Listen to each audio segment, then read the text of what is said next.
Então, eu geralmente comento sobre animações aqui no canal. E em sua maioria elas são da Disney ou da DreamWorks. Claro, tem algumas exceções, mas eu nunca fujo muito disso. O que eu admito que é uma pena, porque isso meio que me limita um pouco. Eu sempre quis falar de filmes de outros estúdios, como por exemplo o estúdio Ghibli, mas eu tenho minhas dúvidas se isso seria muito aceito por vocês. Só que assim, um dos principais motivos de eu ter crescido aqui no YouTube foi por conta de um outro estúdio que eu dificilmente comento aqui. E sem mistério, é a Illumination Entertainment. Se hoje eu tenho uma certa relevância aqui no YouTube, isso se deve porque eu comentei sobre a Illumination, não pelos melhores motivos, é claro, e eu novamente reitero tudo que eu disse lá. O Lorax é um filme péssimo, hipócrita, um filme que parece que a Illumination viu o material original que eles tinham e simplesmente cuspiram nas páginas dos livros e do filme de 72 e simplesmente disse: crítica ao capitalismo e a extração de recursos naturais de forma insustentável e criminosa em uma trama envolvente, onde qualquer um podia estar no lugar do protagonista vulgo vilão da história,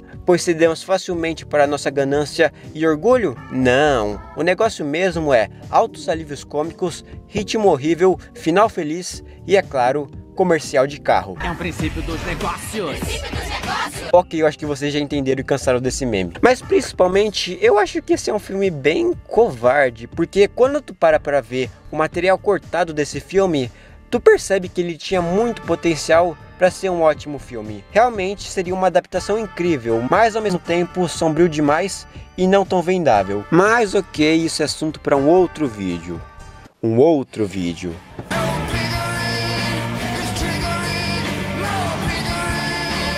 Mas não era só o Lorax que era um problema. Por exemplo, o filme do Grinch é bem ruim também. Apesar de não ser nem um pouco ofensivo quanto o Lorax, ele ainda assim é muito ruim. Então já deu pra ver que a Illumination não presta muito pra fazer boas adaptações. Isso faz muito sentido quando tu para pra ver que o cabra que fundou a Illumination é o Chris Meledandri, que antes de entrar nessa de fazer filmes centrados inteiramente em alívios cômicos maturos, o último projeto dele fora da Illumination foi Orton no Mundo dos Kens. Então esse costume de arruinar as obras do Dr. Seuss não é de agora, pelo menos não da parte do Chris. Então quando o anúncio de que a próxima adaptação do estúdio era simplesmente do maior ícone da história dos videogames, tu podia esperar muitas coisas e nenhuma delas era muito boa. No mínimo, sei lá, os Koopas e os Toads sendo basicamente os Minions, porque todo filme da Illumination tem que ter uma espécie de Minion. O filme abrindo com o Mario fazendo altas palhaçadas ao som de TikTok da Kisha. O Bowser sendo basicamente mais um Gru genérico da Illumination.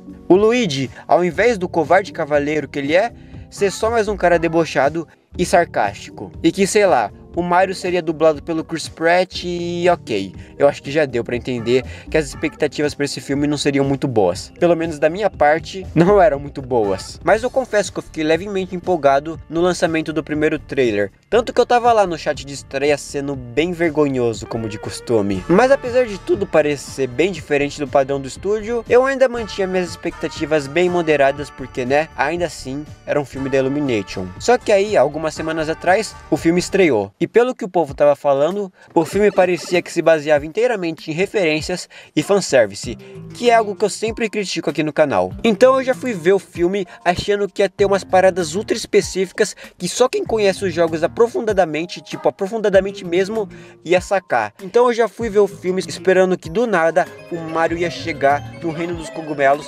fazendo backwards long jump e que ele, sei lá, ia salvar o Luigi dando 2041 voltas na fonte do castelo. E se realmente fosse o caso, seria algo que deixaria o filme, para quem não conhece os jogos, boiando. E isso seria um motivo de críticas muito plausíveis.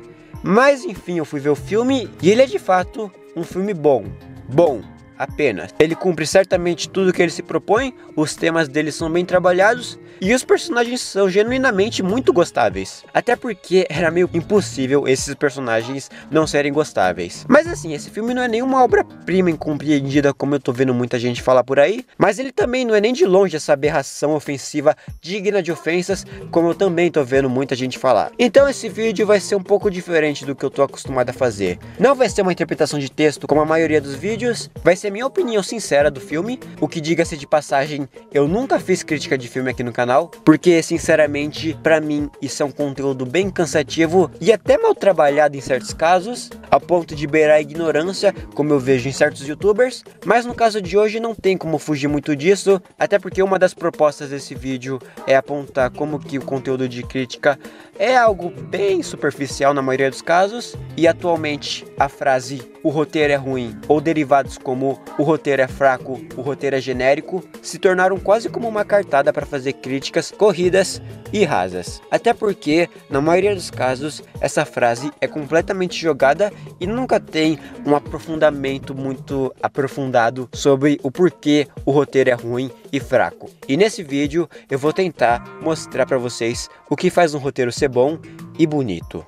Ok? Disclaimer, eu nem sei o que essa palavra significa, mas ok. É bom eu estar pontuando umas coisinhas aqui, porque eu dificilmente vou ter a oportunidade de falar isso aqui novamente. Eu dificilmente falo sobre jogos aqui no canal. Eu tentava fazer isso aqui no começo, mas dificilmente dava certo. E atualmente, quando eu comento sobre jogos, eu uso adaptações como base, como foi no caso de Cyberpunk, onde eu usei o anime para falar algumas coisas sobre os jogos. Inclusive vejam esse vídeo porque ele é simplesmente um dos melhores vídeos do canal apenas. Tanto que eu até cogitei em fazer um vídeo sobre Arcane e The Last of Us, mas eu acho que esses vídeos iam destoar muito do conteúdo que vocês me vêm fazendo, e eu acabei não fazendo esses vídeos. Só que assim, eu não podia perder a oportunidade de fazer um vídeo falando sobre o filme do Mario. Então, sobre a questão do fanservice nesse filme, que é algo que eu sempre amo falar mal nesse canal, assim, eu tenho muita propriedade para falar desse filme, porque boa parte da minha vida eu passei jogando as mais famosas franquias da Nintendo.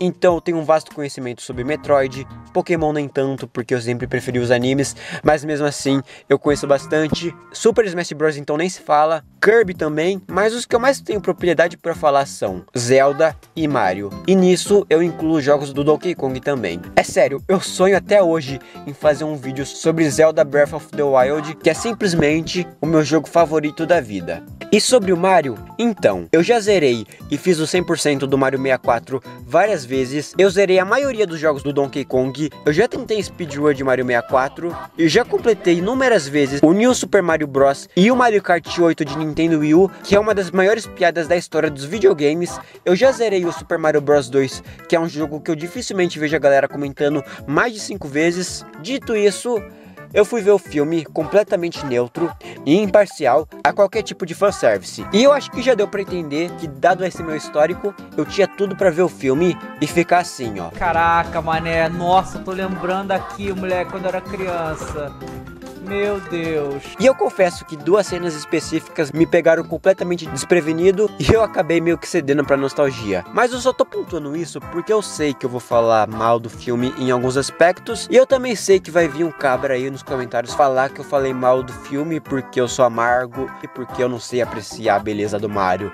E sim, com certeza é isso, cabra. Então, dito isso, sim, eu conheço o Mario. Inclusive, minhas tentativas de speedrun foram legítimas, tá bom? Sem esse negócio de tu assistem speed, até porque isso é baixaria. E esse boato de que eu quase perdi meu computador pra ROM de jogo de Nintendo 64 também é ilegítimo, beleza? Eu não sou que nem esse cabra aí que é todo descuidado e acabou tendo todos os seus dados vazados por aí porque saiu baixando o joguinho pirata. Porque, bem, é importante você tomar cuidado na internet. Você quer jogar o joguinho do Mario, que convenhamos não é muito barato aqui no Brasil, e acaba tendo todos os seus dados vazados na internet. Então por isso eu recomendo a NordVPN. Pra quem não conhece, eles são simplesmente o melhor serviço de VPN do mundo. Isso inclusive já foi provado por vários testes e estudos. Eles são de fato o serviço de VPN mais rápido e seguro do mercado. Com a NordVPN você pode navegar tranquilamente pela internet, pois eles mascaram seu IP e te deixam protegidos de hackers, e você ainda por cima pode consumir vários animes, séries e filmes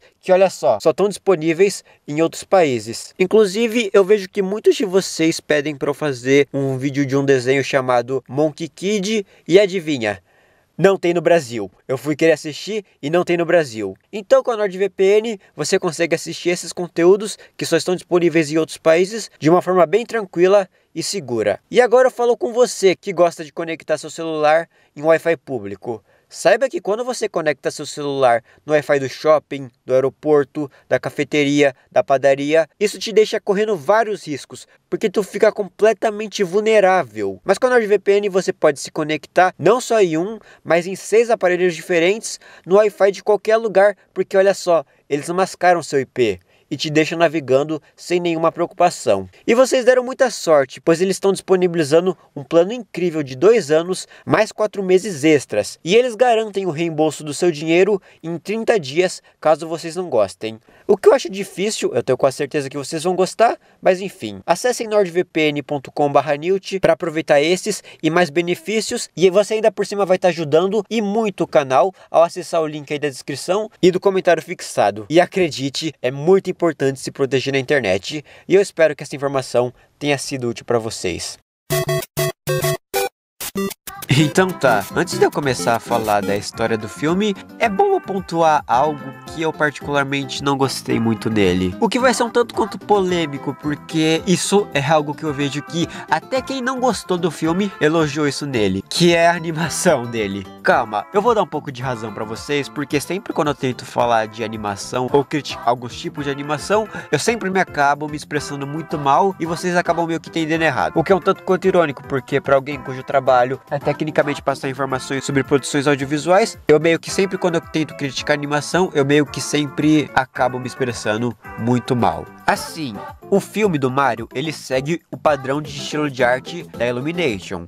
Então ele tem o mesmo traço de Meu Malvado Favorito, Minions, A Vida Secreta dos Pets, até mesmo do Lorax. E esse é o padrão de arte do estúdio. Eu nunca tive muita coisa contra esse estilo de arte, até porque ele sempre foi bem trabalhado. Porém, no filme do Mario, ele tá com texturas muito realistas. E assim, não é problema um tipo de animação se parecer mais realista. Não, o problema é quando a animação tem traço cartunesco e tem textura realista. Sabe quando você vê aquelas imagens daqueles Homer Simpson realista, daqueles Peter Griffin ultra realista que dá um pouco de medo?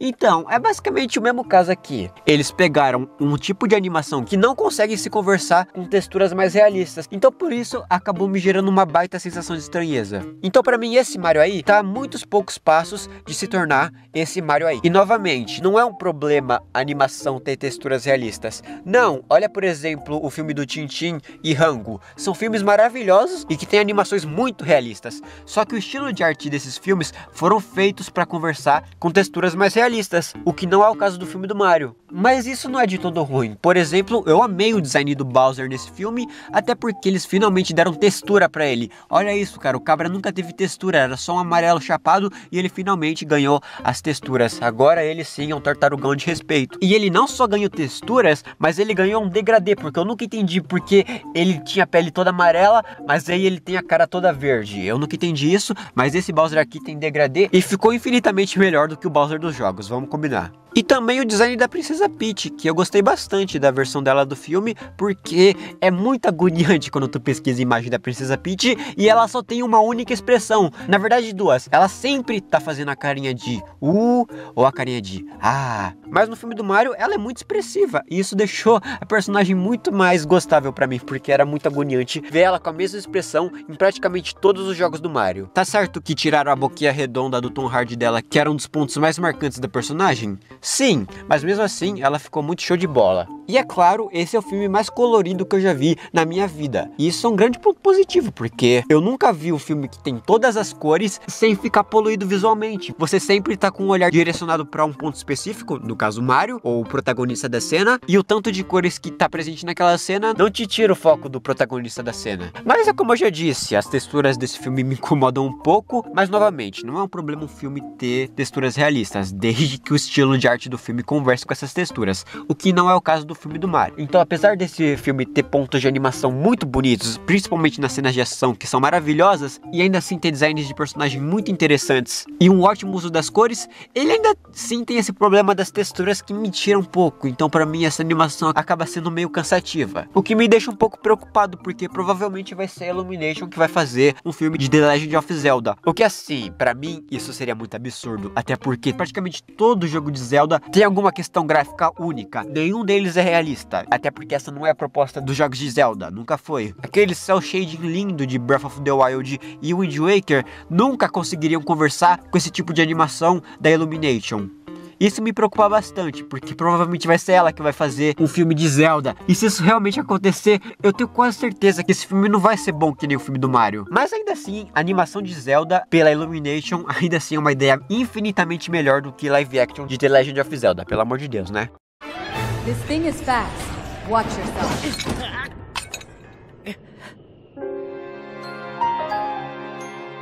Então, é sempre bom fazer essa pergunta. Você considera filmes como arte? Eu acredito que sim. Então, qual que é o propósito da arte? Assim, ano passado eu tive uma aula de filosofia que o tema dela era sobre linguagem.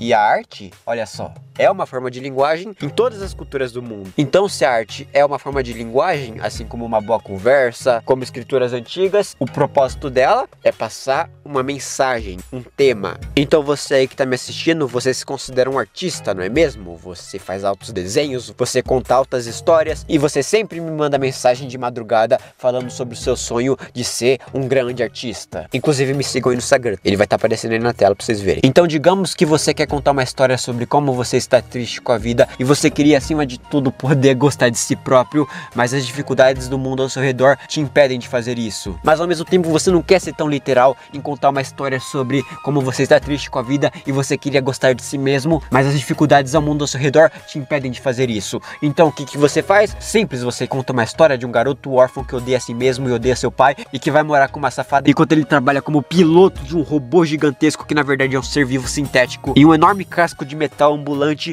enquanto ele tem que lutar contra anjos diabólicos, porque caso ao contrário nós iremos viver em uma realidade onde toda a humanidade virou suco de laranja e se misturaram em uma consciência em comum para se conectarmos melhor uns com os outros agora que as barreiras físicas não existem e é claro, para objetivos pessoais. Bem simples, né? Então isso é o que nós chamamos de mensagem, tema, subtexto.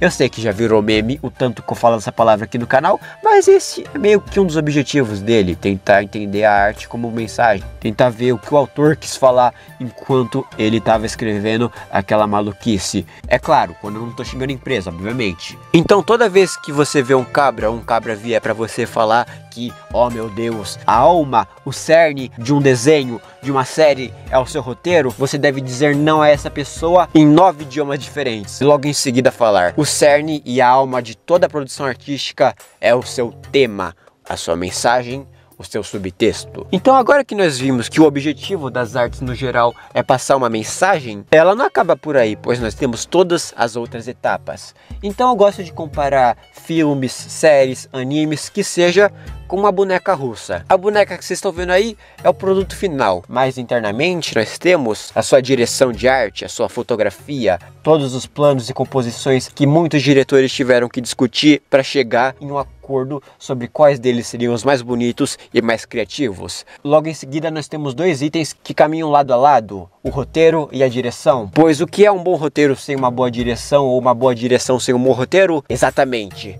nada.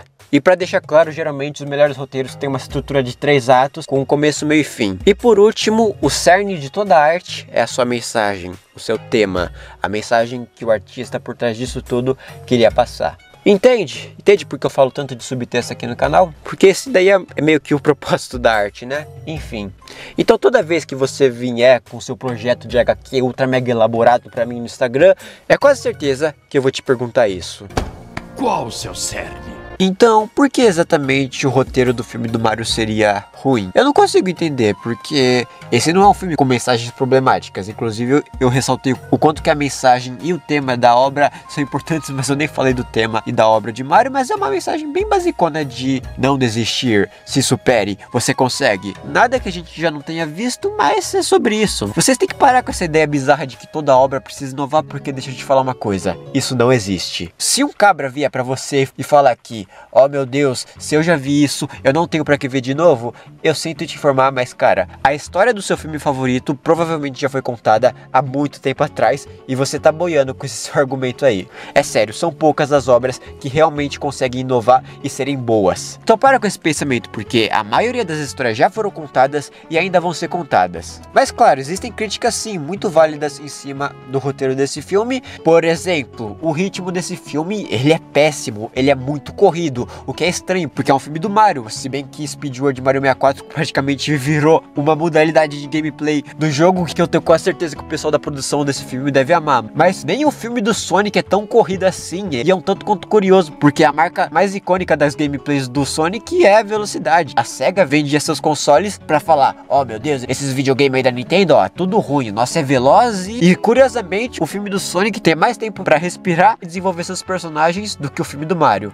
Mas enfim, é sério, o ritmo desse filme é tão corrido e tão apressado que um personagem acaba de conhecer o outro e eles já estão querendo viajar pra conhecer o mundo e se conhecer. Esse é o nível, pra vocês terem ideia. O que isso poderia ser encaixado como um dos vícios da Illumination, porque vamos combinar que praticamente todo filme do estúdio tem um ritmo muito ruim. É sério, o segundo ato do filme do Lorax é praticamente cenas completamente soltas que não agregam em nada na trama do Uma Vez Hildo. É claro, esse filme nunca para o seu ritmo pra fazer cenas de comédia completamente soltas em relação ao filme. Porém, ele ainda assim é muito corrido. Mas lembra daquela crítica de eu já vi essa história 1 milhão de vezes, então eu não tenho pra que ver de novo? Essa crítica não é totalmente inválida, porque em certos casos ela pode se aplicar muito bem, como para diretores que só gostam de contar um tipo de história e principalmente para estúdios que se apegaram a uma formulinha de como fazer os seus filmes, como por exemplo, a Illumination.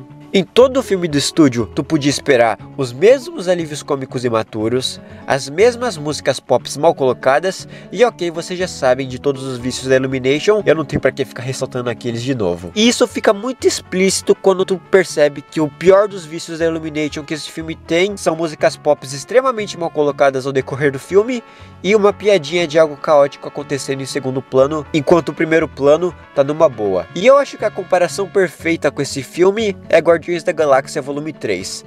E não é só porque o protagonista de ambos os filmes são Chris Pratt, beleza? Tanto o filme do Mario quanto o Guardiões da Galáxia 3 fazem parte de estúdios que se apegaram a uma formulinha batida e ambos os filmes se destacaram por serem experiências incríveis e refrescantes dentro de seus respectivos estúdios, sendo completamente diferentes de toda a mesmice do estúdio. É sério, vejam Guardiões da Galáxia Volume 3, esse filme é incrível. Só que é claro, o filme do Mario não é perfeito, a direção dele tem decisões bizarras, principalmente quando se trata de músicas pop que praticamente todas são mal colocadas. Inclusive aqui vai uma retratação minha, eu já disse aqui 2 vezes que toda cena fica instantaneamente épica com Hold Out for a Hero de fundo. O que bem, eu mordi minha língua, vorazmente, porque esse filme tem Hold Out for a Hero de fundo e é extremamente mal colocado com a cena do filme, então sim, eu errei. Mas principalmente a música mais mal colocada desse filme todo é Take On Me. Eu não ia falar dessa música em específico, mas quando eu descobri que eles substituíram um reprod épico da música clássica do Donkey Kong Country, sim, essa mesmo,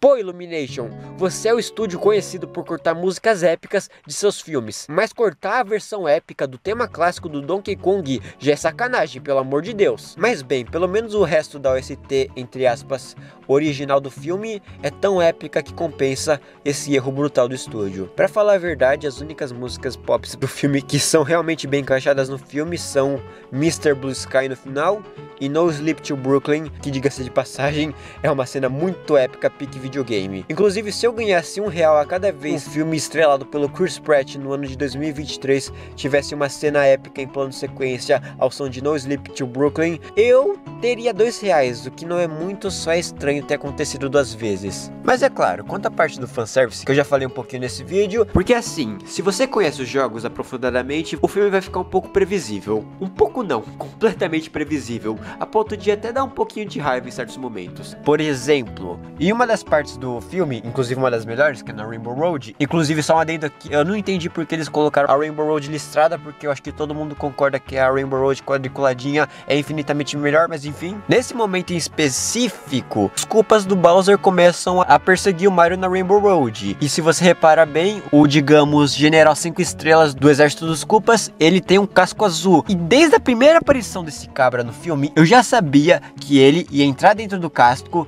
e ia ter uma grande explosão de Blue Shell no filme. É sério, desde a primeira aparição dele no filme, eu já sabia que isso ia acontecer, até porque isso daí tava meio que escancarado até no pôster do filme. Inclusive, finalmente deram uma lore pro casco azul, porque a gente sempre soube que tinha culpas de casco vermelho e culpas de casco verde, mas a gente nunca tinha uma explicação mais definida de onde vinha os cascos azuis do Mario Kart, e esse personagem foi uma ótima adição, que eu espero que ele apareça em algum jogo futuramente, mas enfim. Mas a cena dele também tem um diálogo bem ruinzinho, porque ele meio que fala isso: tá bom, cabra, eu já reparei que você tem um casco azul, você não precisa gritar isso em voz alta. A única coisa boa dessa fala é que pelo menos eles oficializam o nome Blue Shell, porque, pelo amor de Deus, Nintendo, ninguém fala Spiny Shell, nem vocês acreditam nisso. Ah, e eu não tava tão errado assim quando eu falei do Backwards Long Jump e do Alice Real 2041, porque esse filme também tem umas referências ultra mega específicas que só quem realmente conhece aprofundadamente os jogos vai entender. Porque em praticamente toda a Rainbow Road, inclusive nessa estação espacial do Mario Kart 8, tem uma curva específica que você consegue pular boa parte do circuito. Essa mesma curva tá no filme do Mario. Então eu não tava tão errado assim no quesito referências ultra específicas. Mas a maior parte dos, entre aspas, fanservices desse filme estão na trilha sonora, entre aspas, original. Eu digo entre aspas porque praticamente toda a trilha sonora desse filme se deriva da trilha sonora dos jogos. Então o tema do Mario Kart 8 vai estar lá, o tema clássico do Mario Bros tá lá, inclusive desde os trailers. Até a abertura do desenho animado clássico tá lá. E toda vez que uma música dos jogos aparecia, eu falava: haha, legal, a musiquinha de tal jogo. Mas assim, teve 3 músicas específicas que me pegaram completamente desprevenido. A primeira, obviamente, é a Superstar, que todo mundo que viu essa cena com certeza se emocionou, porque, pelo amor de Deus, cara, que tema épico. A segunda foi a Ghost Garden Galaxy nos créditos do filme. É sério, eu já tava praticamente saindo da sala de cinema, mas quando começou a tocar essa música, eu parei pra ouvir, porque não tem como, cara, só escuta isso.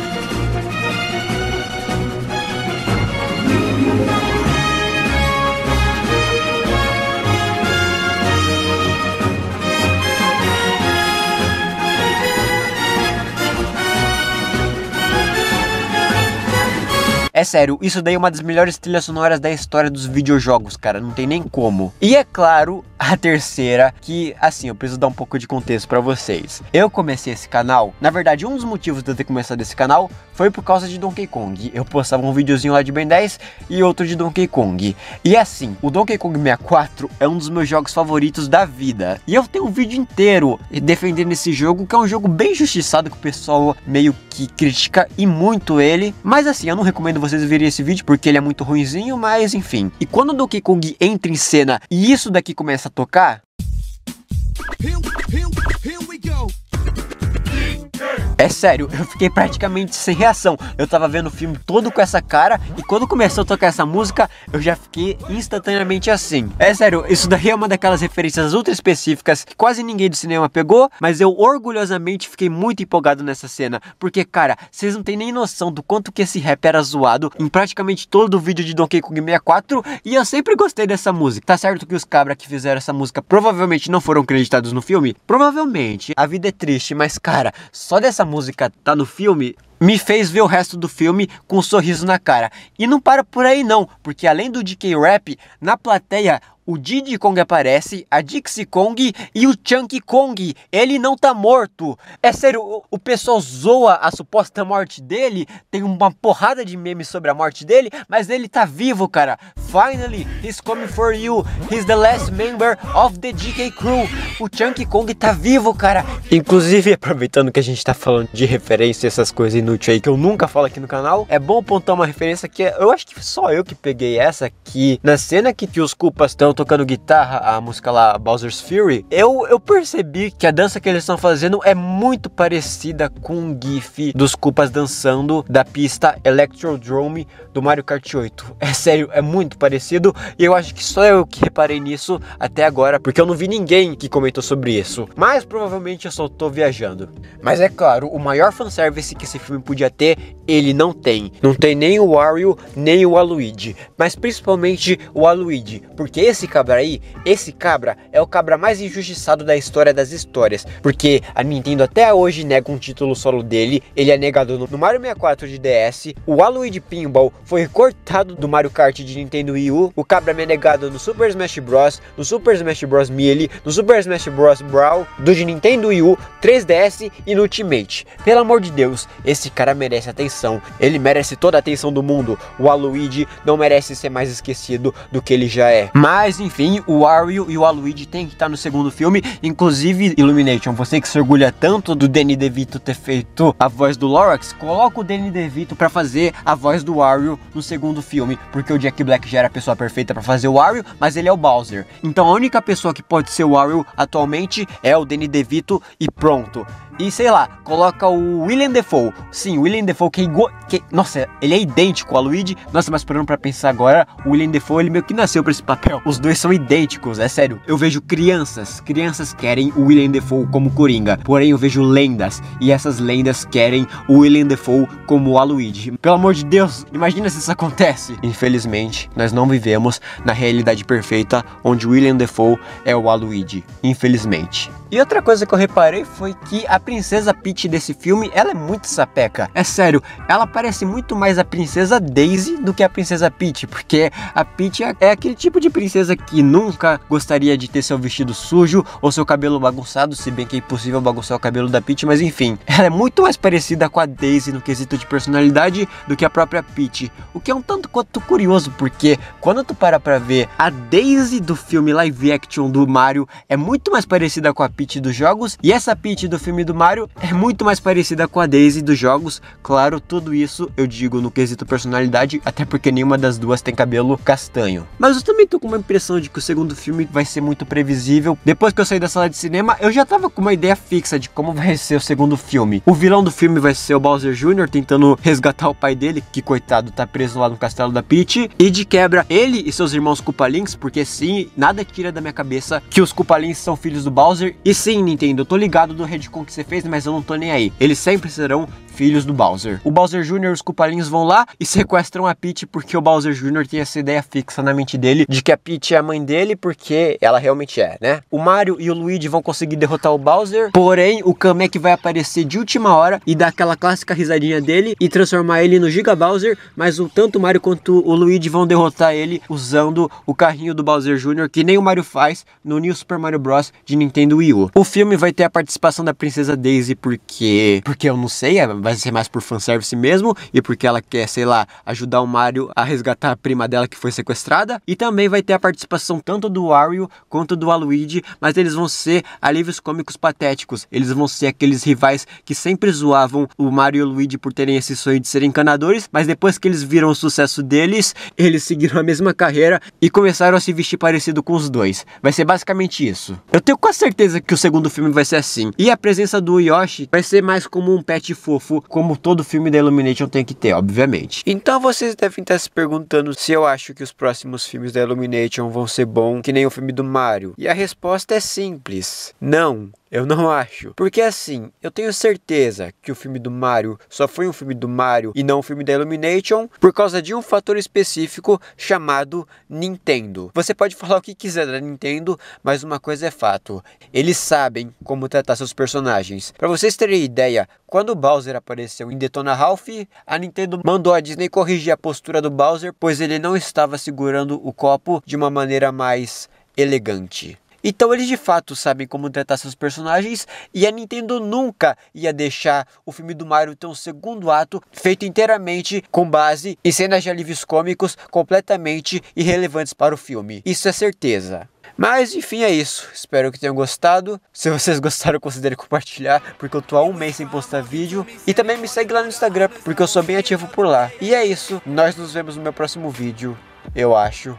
Até mais! Yeah, they try to keep me out, but I press it right in. Got nothing to lose, so I might as well win. It's another weekend every day and every night. You know I'm never playing when I'm out here yelling why.